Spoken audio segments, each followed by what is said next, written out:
she thought. She could have a black man removed from first class with just a few carefully chosen words until he calmly reached into his pocket and flashed his FBI badge. Patricia Langford strolled through Dallas Fort Worth International Airport, her designer carry-on gliding smoothly behind her. She had taken this flight route countless times before. Dallas to Washington, D.C., first class, the only way she ever traveled. Everything about air travel felt predictable to her. The priority boarding, the complimentary champagne, the hushed conversations between professionals. She expected comfort and exclusivity. So when she approached her row and saw a black man in a crisp, navy blue suit already seated beside her, her steps faltered.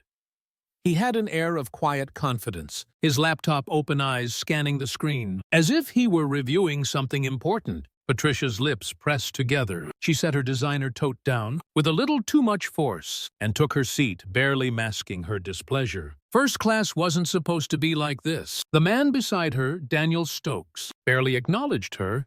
He was focused, typing effortlessly, absorbed in his work. The glow from his laptop reflected against his dark skin, highlighting the sharp angles of his face. He had the composure of someone who belonged here. Patricia, however, wasn't convinced. She inhaled sharply through her nose. Shifting in her seat, her purse accidentally nudged his armrest. No reaction.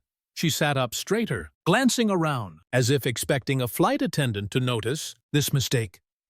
Then she took it a step further. She leaned slightly toward him, just enough to make her presence known. "Excuse me," she said, her voice carefully polite. "Are you sure you're in the right seat?" Daniel didn't even look up. Yes, that was it. No elaboration, no explanation. She cleared her throat, glancing around again. This time she caught the eye of a flight attendant. Emily Jacobs, a young woman in her early 30s, who had been assisting passengers a few rows ahead. Patricia lifted her hand slightly, signaling Emily over. Daniel sighed. Subtle but noticeable. Emily approached with her usual professional smile. "Is everything all right, ma'am?" Patricia forced a small chuckle, shaking her head as if she found the situation amusing. "I think there's been a little mix-up. I believe this gentleman is in the wrong seat." Emily glanced at Daniel, who finally paused his typing and looked up. His expression was unreadable, but there was something in his eyes. Not surprise, not confusion, something else. Emily pulled out the passenger manifest from her tablet, quickly scanning the seat assignments. "Actually,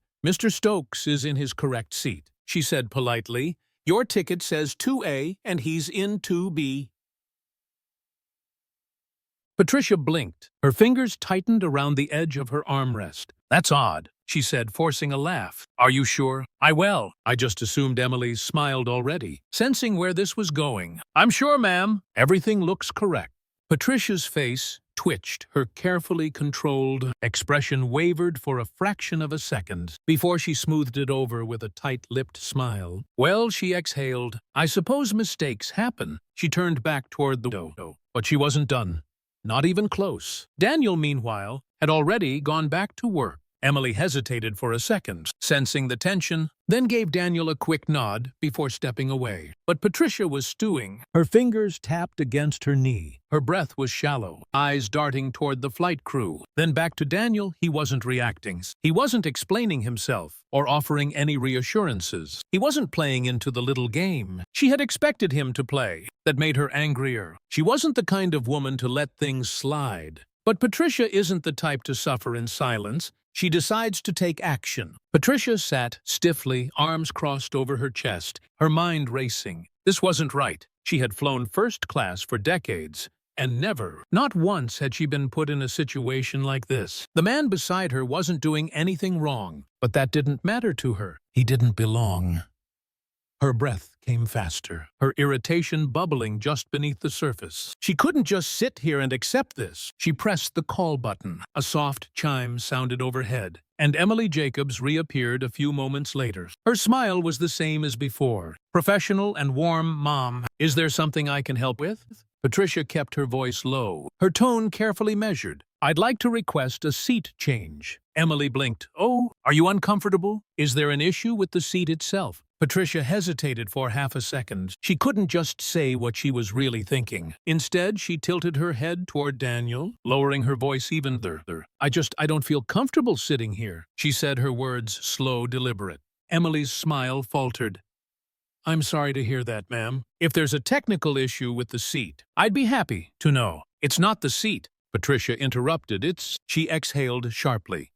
I just prefer to sit elsewhere. Emily glanced at Daniel, who had paused his typing again, but hadn't said a word. He was listening, waiting. His fingers hovered over the keyboard, his jaw tight.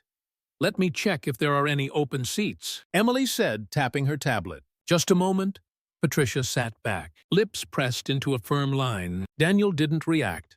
He didn't argue, didn't acknowledge her, didn't ask her why she was uncomfortable. That only infuriated her more. A few rows ahead, a man in a blazer turned his head slightly, pretending to check his phone, but clearly listening across the aisle. A woman nudged her husband. People were noticing. Emily's fingers moved quickly over the screen. I'm afraid we're at full capacity today, ma'am. There aren't any open first-class seats available. Patricia's stomach clenched. Emily smiled apologetically. Would you like me to check in economy there? Might be a seat available there. Patricia's face burned economy, as if she would ever Her voice caught in her throat. That's not going to work.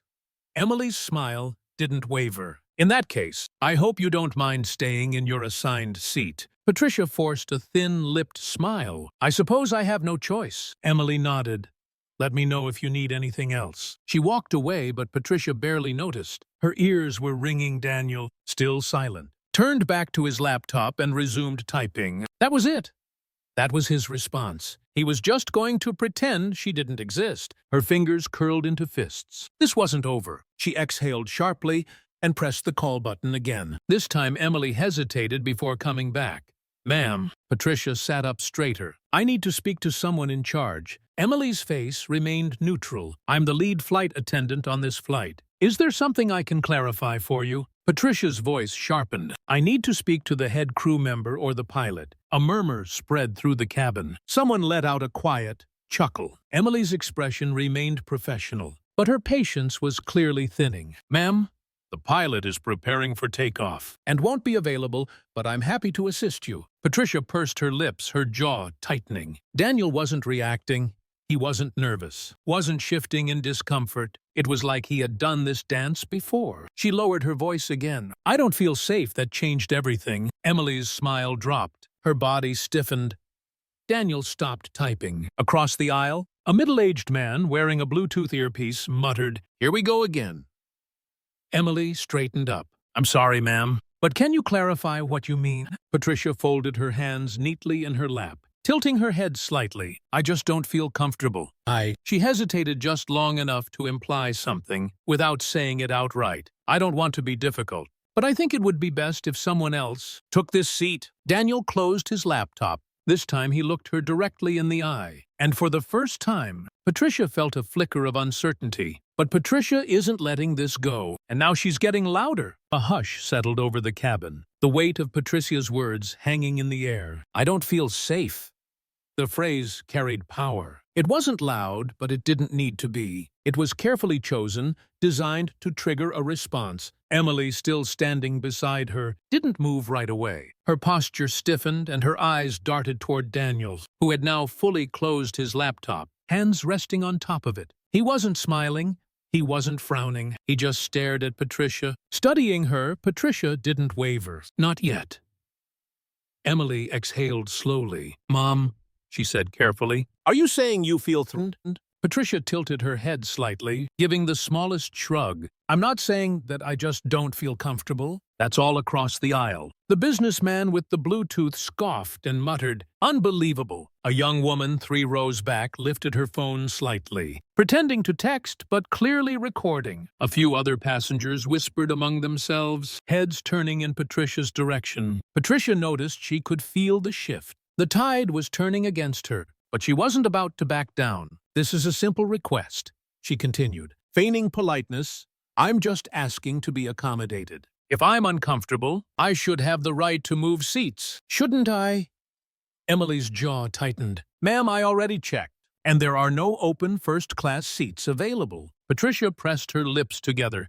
And Coach, Emily hesitated. There are 2 open seats in economy. Patricia straightened.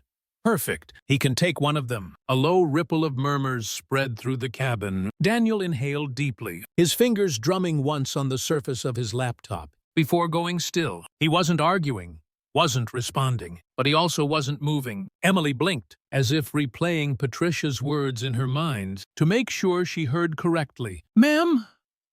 Her voice was lower now, firmer. "Just to clarify, you want me to move this passenger to economy? Because you don't want to sit next to him." Patricia nodded once, sitting straighter. "Yes." Emily inhaled through her nose. "That won't be happening."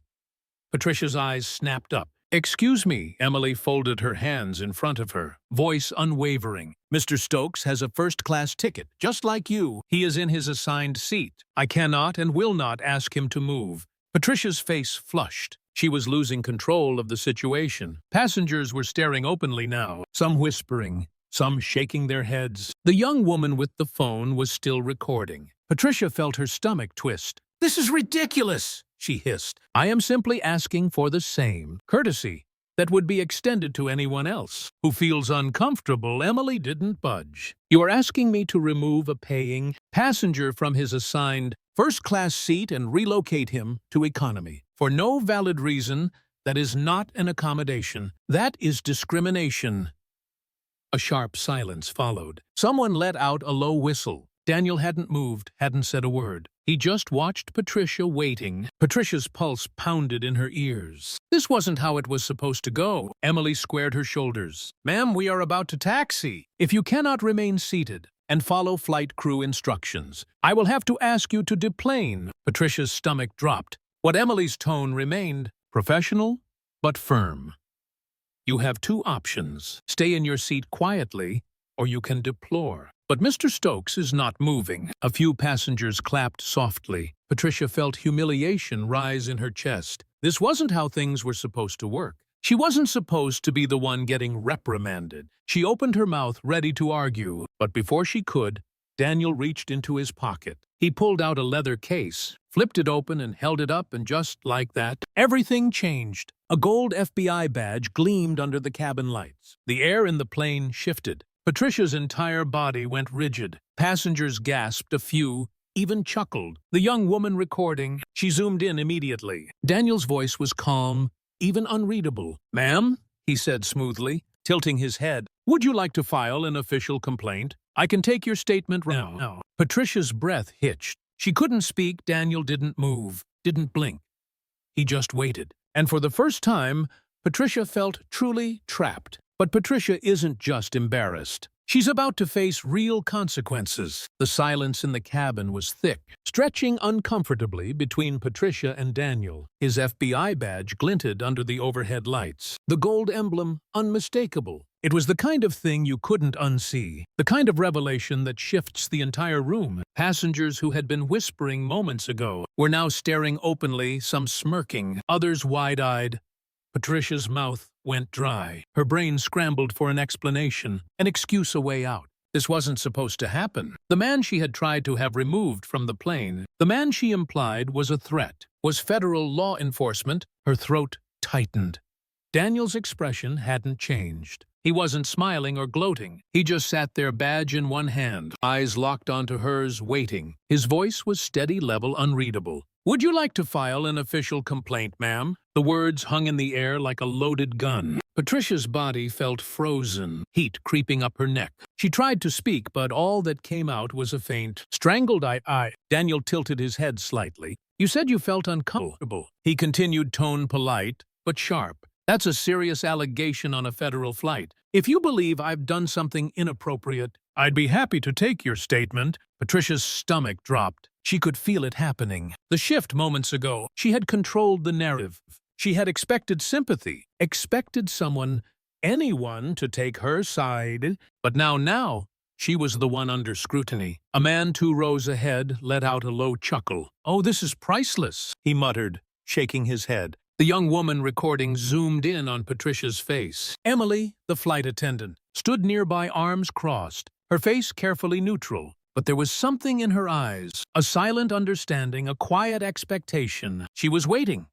Everyone was waiting. Patricia's breath came fast and shallow. She couldn't admit she had lied. She couldn't say she had made it all up. just to get rid of him. But if she doubled down, if she pushed forward with her claim, she would be accusing a federal agent of being a danger on a flight, and that would come with consequences. Her hands trembled in her lap. Daniel hadn't looked away. Finally, after what felt like an eternity, Patricia shook her head. Barely a movement. No, she croaked, no complaint. Daniel nodded once, as if he had expected that. Slowly he closed his badge, tucked it back into his jacket, and reopened his laptop. Just like that, it was over. At least for him, for Patricia. The nightmare was just beginning. A few passengers murmured their approval. A couple even clapped softly. The businessman across the aisle smirked and went back to his newspaper. The young woman with the phone, she was already typing. Patricia could feel her heart pounding. She wanted to melt into her seat, to disappear, to go back in time and undo the last 10 minutes. But there was no undoing this. She had embarrassed herself publicly. She had been exposed, and worse. People had seen it, recorded it. Her eyes darted around the cabin, searching for an ally, someone who might offer a sympathetic look. No one did, even Emily. The one person who had been patient with her had lost the warmth in her expression. Patricia swallowed hard. She wanted to argue, wanted to say something to regain control, but she knew deep down there was nothing left to say. The flight wasn't even off the ground yet, and somehow she had already lost. But Patricia isn't just embarrassed. She's about to face real consequences. Patricia sat rigidly in her seat, staring straight ahead. Her breathing was shallow, her face burning. This wasn't just embarrassment. This was humiliation. Daniel had already moved on. He had flipped his laptop. Open again, fingers tapping calmly on the keyboard. It was as if she didn't exist. The rest of the cabin, however, they hadn't forgotten across the aisle. The businessman with the blue tooth smirked to himself. The woman recording had stopped typing, but her phone was still angled slightly upward, as if waiting for Patricia to react. Even the flight attendants, the ones who were supposed to be neutral, had a different air about them now. Emily, the lead flight attendant, stood nearby, watching. Patricia felt it all. The weight of the stairs, the quiet judgment in the air. She had miscalculated badly. Her fingers twitched in her lap, her heart hammering. This wasn't just some minor misunderstanding. She could smooth over with a forced laugh and a dismissive wave. She had tried to have an FBI agent removed from his seat on camera. The implications were settling in now, heavy in her chest. Her mouth was dry. Emily finally stepped closer, her tone still polite but no longer soft. "Ma'am," she said, keeping her voice low, "I need to confirm that you are okay to remain on this flight without further disruption." Patricia stiffened. A handful of passengers glanced over, pretending not to eavesdrop. But absolutely listening, she wanted to snap, wanted to demand why she was the one being treated like the problem, when all she had done was express discomfort. But Daniel's badge had changed everything. She was trapped now. The power she thought she had gone. She forced her lips into what she hoped was a calm expression. "I'm fine." Emily's gaze lingered. Then slowly she nodded.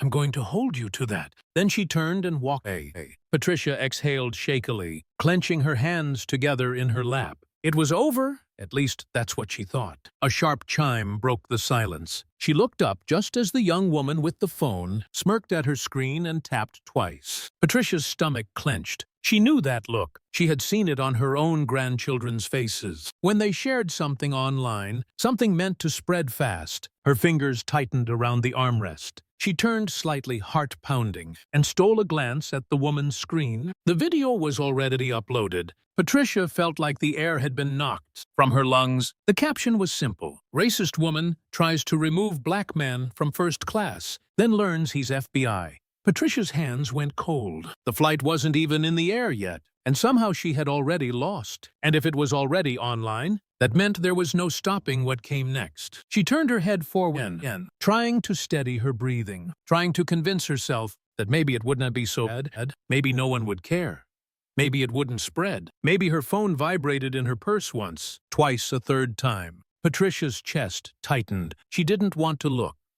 She didn't want to know. But her hands moved on their own, digging into her bag. Fingers wrapping around the device. She pulled it out, and her stomach dropped. Text messages from acquaintances, from family, from people she hadn't heard from in months. Each one was a variation of the same question. "Patricia, is this? You just saw a video. Tell me this isn't real? Oh my God, what did you do?" Her heartbeat roared in her ears. She swiped open her browser with trembling hands and tapped on Twitter. It took less than a second. Her name was already trending. The video had been uploaded less than 5 minutes ago, and yet it had already been viewed over 20,000 times. And the comments they were pouring in. Patricia's vision blurred as she read the first few. Karma is real. This lady really thought she could get away with it. Hope. She enjoys the internet roasting she's about to get. Patricia's breath hitched. Her world wasn't just collapsing, it was burning. And for the first time, Patricia realized there was no coming back from this. But what happens after the flight lands is beyond Patricia's worst fears. Patricia gripped her phone so tightly that her knuckles turned white. The cabin noise faded into the background, drowned out by the pounding of her own pulse. She could barely breathe. The video was still spreading, the view count ticking higher every time she refreshed. 30,000 views, 42,000, 61,000. It wasn't slowing down. She blinked rapidly, her mind scrambling for an escape, a way to stop this before it was too late. But it was too late. She swiped down, reading more comments. Imagine being this entitled Oh. She really thought she was going to get away with it. The FBI part made my whole day. Instant karma, expose her name. We need to know who she is. Her chest tightened. She glanced around the cabin, as if searching for a way to reverse time. But nobody was looking at her anymore. They didn't need to. They had seen enough. She shifted in her seat, her whole body rigid. Daniel, still beside her, hadn't moved. His fingers tapped lightly on his laptop keyboard. If he was aware of the video, he didn't show it. He didn't care. And that somehow made it worse. Patricia's phone buzzed again. She flinched, then looked down. Her sister.